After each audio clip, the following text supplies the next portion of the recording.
Hey guys, in this video, I'll show you how to sign in to Netflix on your smart TV using a QR code. Alright, let's begin. First, open the Netflix app on your smart TV. On the Netflix homepage, locate the Sign In button and click on it. You will see an option to sign in using your phone or remote. In this tutorial, I'll show you how to use the QR code. Now, grab your mobile phone and open the camera app to scan the QR code displayed on your TV screen.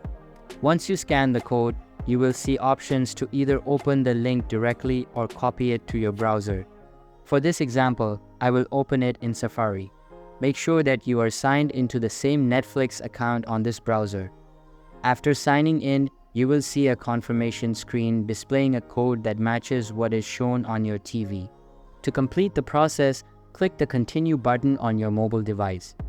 If everything is correct, you should see that you have successfully signed into Netflix on your smart TV.